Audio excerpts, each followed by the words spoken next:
Setahun sudah aku menjadi PNS, tentu aku seneng banget bisa mewujudkan harapan ortuku. Aku masih ingat, bagaimana reaksi beliau berdua ketika mendengar aku lolos saat ikut tes PNS waktu itu. Saking bangganya, beliau pun bikin syukuran lumayan besar. Maklum, aku ini anak tunggal, dan ortuku juga termasuk orang yang hidupnya cukup, meski tidak termasuk kaya. Sayangnya, aku ditempatkan di lain daerah, bahkan cukup jauh dari rumah. Biasanya aku tempuh 10 jam perjalanan darat dengan naik bus umum. Gak apa-apa Le, disyukuri aja meski cukup jauh, nanti jika ada rezeki kan bisa ngajukan pindah tol.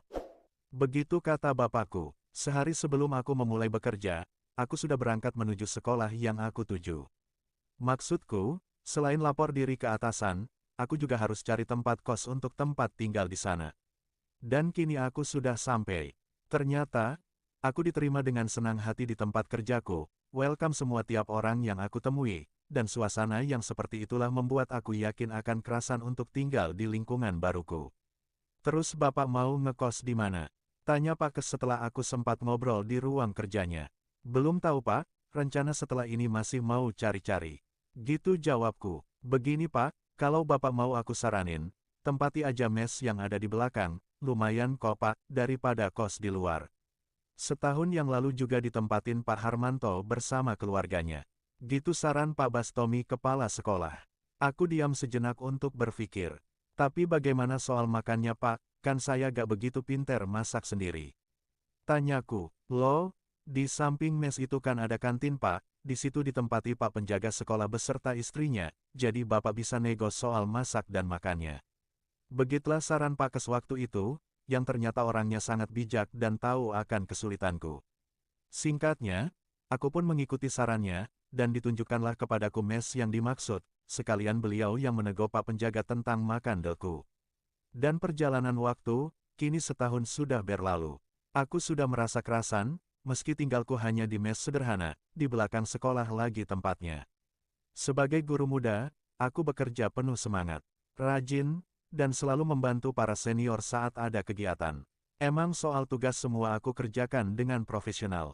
Tapi soal hati, masih ada masalah yang tak bisa aku hindari. Maklum, hidup sendiri emang sering pikiran melayang kemana-mana. Oh ya, namaku Ilham, umur 24 tahun.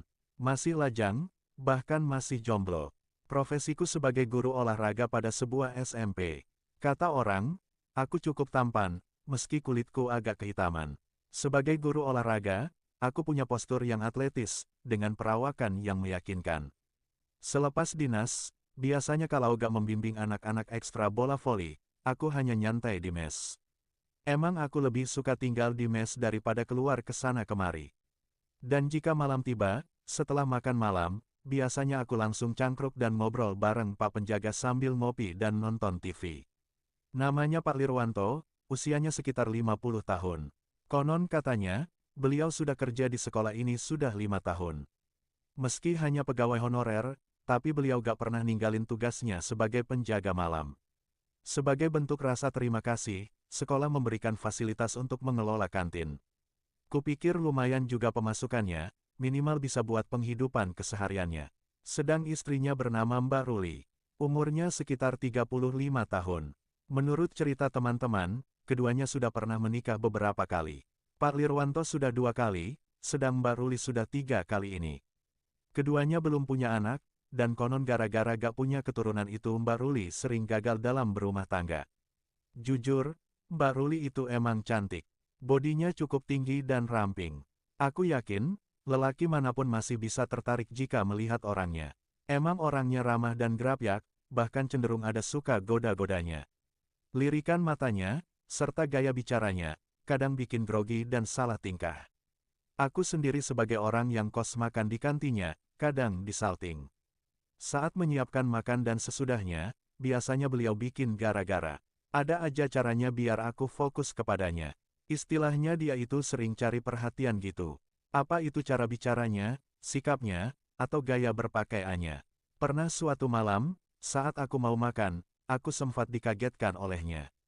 Pasalnya, malam itu ia baru saja keluar dari kamar mandi, hanya dengan handuk yang dibelitkan begitu saja. Sungguh, ini bukan gosip atau sekedar hoaks, beliau bukan segera merafikan diri, tapi justru berseliweran di depan mataku dengan alasan masih ada yang kurang ini dan itu pada sajian makan malamku.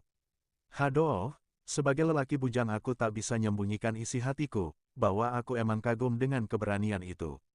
Kepalaku emang nunduk, tapi mataku tetap mencuri pandang. Aku emang berusaha bersikap biasa, tapi hatiku tetap berbicara. Bahwa ini sesuatu yang tak boleh dilewatkan begitu aja. Mau tak mau, pemandangan yang super indah itu malah bikin ketegangan dalam jiwaku. Kalau emang cocok, bisa tambah loh mas. Kayak gitu beliau memintaku. Waduh, cocok banget kok mbak, apalagi ditambah menu yang luar biasa. Jawabku sekenanya, sebagai ekspresi dari pikiran yang kacau luar biasa. Emang, ada menu yang luar biasa mas? Tanya Mbak Ruli yang aku yakin hanya ingin menegaskan saja. Adalah mbak, lah itu yang Mbak Ruli bawa. Lagi-lagi jawabku makin ngawur, dan tak urung bikin Mbak Ruli terlihat bangga. Oh, cuman itu respon darinya. Tapi kemudian aku jadi terperangah, bahkan sampai menghentikan sejenak sendokan nasiku ketika Mbak Ruli bilang begini. Kalau Mas Ilham suka, bisa kok untuk mencobanya. Ini benar-benar tak pernah aku duga. Baru kali ini aku mendengar ucapan seperti itu dari wanita yang berstatus istri orang. Ah, jangan mbak, itu kan punya Pak Lirwanto, gak baik untuk kesehatan. Jawabku sok jadi orang alim yang takut dosa. Pak Lirwanto sudah gak begitu antusias kok mas, ia lebih suka tidur di ruang penjaga daripada nemeni tidur istrinya. Gitu kan jawaban Mbak Ruli yang tambi bikin otakku semakin ruwet. Iya mbak, tapi beliau kan juga lagi melaksanakan tugas dan kewajibannya, jaga sekolah. Kataku, iya mas aku tahu, tapi ia bukan jaga, melainkan hanya pindah tidur. Jadi ia itu hanya ngindar aja dari kewajibannya untuk nyenengi istri. Jelas Mbak Ruli makin melas. Mendengar penjelasan itu aku jadi punya catatan tersendiri bagaimana sebenarnya hubungan suami istri Pak Lirwanto dengan Mbak Ruli. Kalau begini caranya, kapan aku bisa punya momongan mas? Ternyata Mbak Ruli itu tidak saja minta diperhatikan oleh suaminya, tapi juga mengharapkan keturunan dari pernikahannya. Emang Pak Lirwanto sudah gak bisa mbak? Tanyaku, bisa mas, tapi ya cuma ala kadarnya.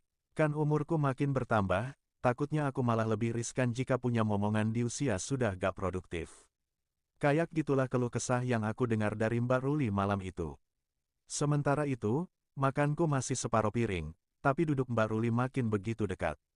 Sebenarnya ada rasa ingin menjauh, tapi aku takut Mbak Ruli akan tersinggung. Ada rasa pula pingin menolak, tapi aku gak enak dikira sombong. Akhirnya aku hanya diam di tempat sambil menunggu aksi Mbak Ruli selanjutnya.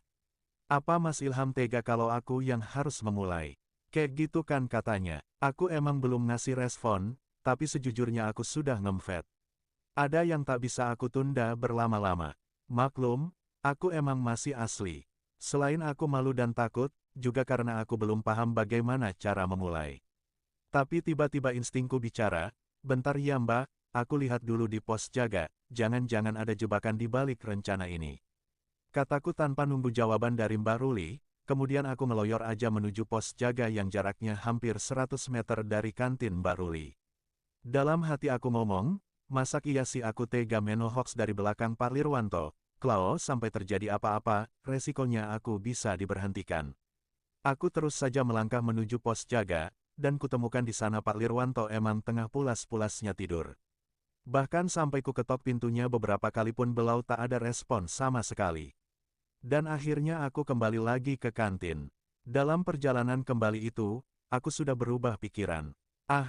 Masa iya aku tega membiarkan Mbak Ruli hatinya tersiksa lantaran keinginannya tak pernah dikabulkan. Ini kan kesempatan yang mungkin tak akan datang kedua kali. Begitu aku sudah sampai, Mbak Ruli masih menungguku dengan keadaan yang sama. Masih memaki handuk yang dibelitkan begitu saja. Kenapa Pak Lirwanto tidurnya pulas banget ya mbak? Tanyaku, emang tadi katanya agak flu, dan sengaja aku kasih obat biar lelap tidurnya. Katanya jujur, dan begitulah, malam itu akhirnya aku mengabulkan permintaan Mbak Ruli. Aku diajak muter-muter di awang-awang, menyaksikan pemandangan yang sangat indah, dan kami terus menikmatinya sampai batas cakrawala, kemudian kami terjatuh bersama-sama. Gimana mas, indah kan tadi pemandangannya? Banget mbak, aku baru tahu ternyata awang-awang itu emang luar biasa indahnya. Yah, Kalau dirasa masih kurang, boleh kok diulang lagi, jawab Mbak Ruli yang sudah ngatur posisi. Iya Mbak, tapi apa aku harus ke pos jaga lagi? Tanyaku agar hatiku. Sejak itu, aku dan Mbak Ruli makin dekat, sedekat telunjuk dan ibu jari. Efeknya, pelayanan soal makan pun sermain istimewa, bahkan uang biaya makan pun jarang diterima. Mbak Ruli pun sering ngasih obat flu pada Pak Lirwanto. Dan setelahnya, aku pun selalu rajin ngontrol keadaan di pos jaga. Alhasil, selalu aman dan lancar tak ada kendala. Semua ini berjalan hampir setahun. Sampai akhirnya Mbak Ruli bilang kalau ia sudah telat 2 bulan. Aku sempat shock, tapi Mbak Ruli bilang kalau ia malah bersyukur dan bahagia. Sebab setelah bertahun-tahun menunggu, akhirnya rezeki itu tiba. Jangan khawatir Mas, sebab semua ini yang diharapkan Pak Lirwanto.